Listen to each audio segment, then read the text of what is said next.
আমাদের দ্বিতীয় রান্না হচ্ছে রাওয়া ঢোকলা।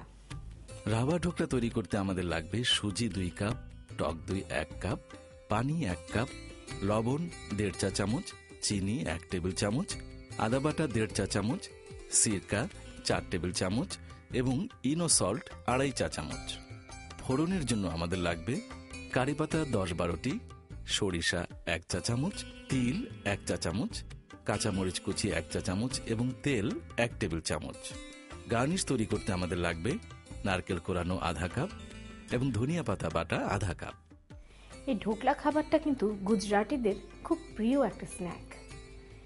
এই ঢোকলা 2 রকমের হয়, রাওয়া ঢোকলা আর খমন ঢোকলা। খমন ঢোকলাটা বেসন দিয়ে করে আর রাওয়া ঢোকলাটা হচ্ছে সুজি দিয়ে। আমার প্রিয় রাওয়া ঢোকলা, আমি তাই আপনাদের রাওয়া ঢোকলাটা করে দেখাচ্ছি। এটার জন্য লাগবে হচ্ছে 2 কাপ সুজি, 1 কাপ টক দই,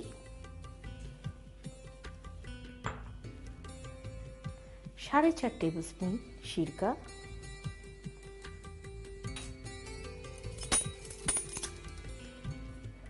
আদা বাটা,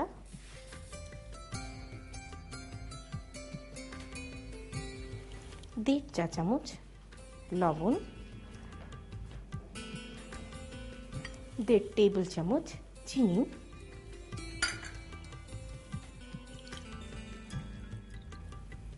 1 কাপ পানি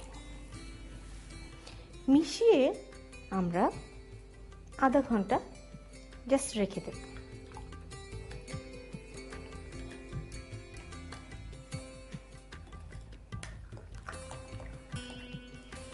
এইভাবে আমাদের মেশানো হয়ে গেল। এবার এটাকে আমরা আধা ঘন্টার জন্য রেখে দিই। এরকম একটা ঢাকনাযুক্ত বাটি নিতে হবে এবং খুব ভালো করে তেল মাখাতে হবে। ভালো করে তেল না মাখালে ঢোকলাটা কিন্তু খুলে আসবে না।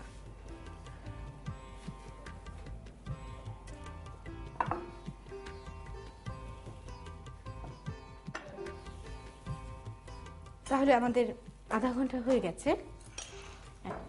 এবার এটাকে আমি মাইক্রোওয়েভে দেওয়ার আগে একটা বিশেষ উপাদান ব্যবহার করব, সেটা হচ্ছে ইনো সল্ট। দেখুন ইনো সল্ট দেওয়ার সাথে সাথে এটা কেমন ফুলে উঠছে। আমি কিন্তু এর আর কোনো বিকল্প জানি না, এটা রান্না করতে কিন্তু এই ইনো সল্টটাই লাগে। আমি এখন এটা ঢেলে দেব।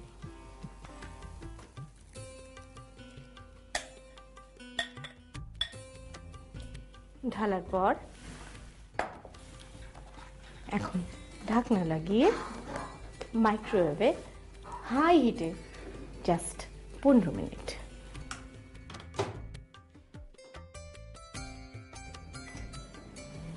আমাদের রান্না শুরু হয়ে গেল। ঠিক 15 মিনিট পরে আমরা এটাকে মাইক্রোওয়েভ থেকে বের করব। 15 মিনিট হয়ে গেছে।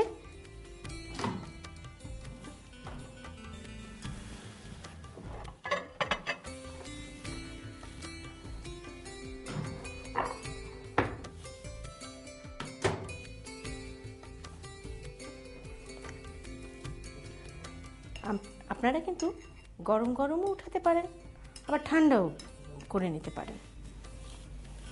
বাটিটাকে ধরে উপর করে দেব।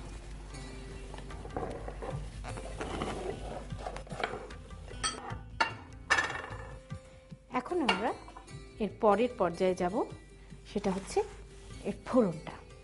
এটাই এর মেইন মজাটা।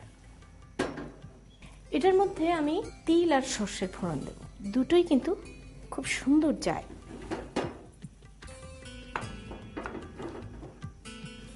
প্রথমে দেব সর্ষে,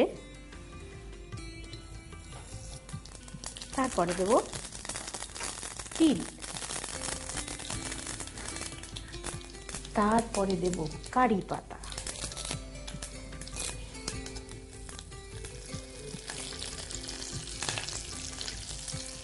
একটু কাঁচামরিচ কুচি দেব, তাতে একটু ঝাল ঝাল ফ্লেভার আসবে।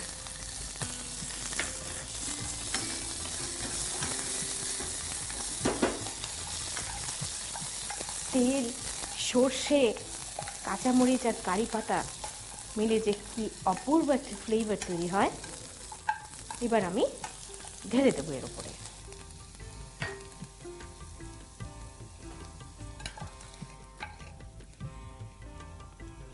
এবারে আরেকটা উপাদান আমাদের বাকি আছে, নারকেল কোড়া। এই ভারতীয়রা কিন্তু আদা, সর্ষে, ধনেপাতা, কারি পাতা, নারকেল একসাথে খুব ব্যবহার করে। এত সুন্দর একটা স্বাদ হয়, সেটা না তৈরি করে খেলে কিন্তু আপনারা রিয়েলাইজ করতে পারবেন না। এবারে আমার পরিবেশন পাত্রটাকে আমি হাজির করি। তার আগে একটু ধনেপাতা ছিটিয়ে দেব। এবার আপনি এটাকে কেটে সার্ভ করবেন কেকের মতন বলতে পারেন। ঢোকলা তৈরি হয়ে গেল।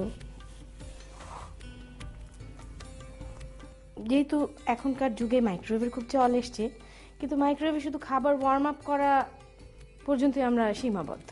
এই ধরনের দু একটা নতুন নতুন রান্না ট্রাই করলে কিন্তু মন্দ হয় না। ঢোকলা সার্ভ করবেন না, তখন এরকম একটু ফাঁকা ফাঁকা করে ডিশের ওপরে দেবেন।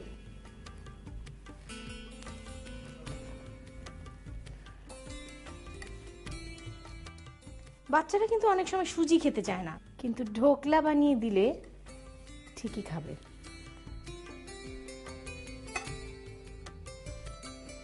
আপনি চিন্তা করে দেখুন তো, বাড়িতে একজন অতিথি এলে তাকে বসিয়ে 15 মিনিটের মধ্যে তৈরি করে ফেলতে পারেন মুখরোচক একটি নাস্তা।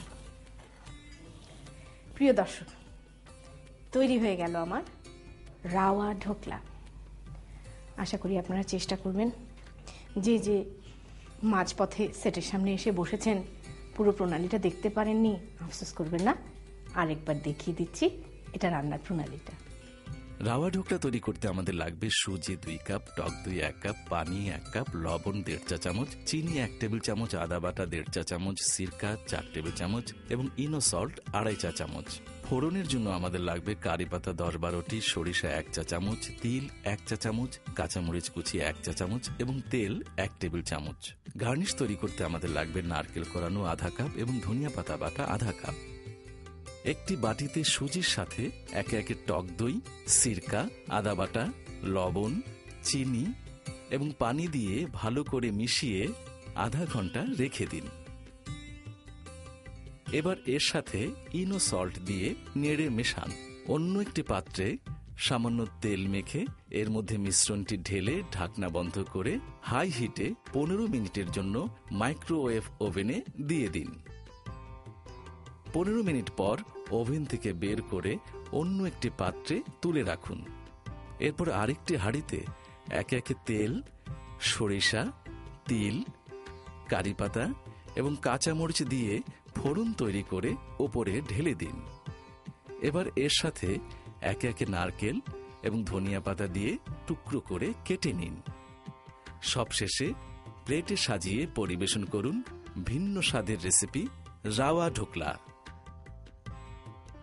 প্রিয় দর্শক, তাহলে তৈরি হয়ে গেল আমাদের দুটো ভারতীয় ভিন্ন ধরনের মুখরোচক নাস্তা। আশা করি আপনারা করবেন, প্লিজ চেষ্টা করবেন। খুব একটা কঠিন কিছু নয়, এমন কিছু কঠিন উপকরণও এতে ব্যবহার করা হয়নি, খুবই সহজ ব্যাপার। এটা আপনারা রান্না করবেন, খাবেন, আমার কথা মনে করবেন, আর আগামী সপ্তাহ পর্যন্ত একটু ধৈর্য ধরে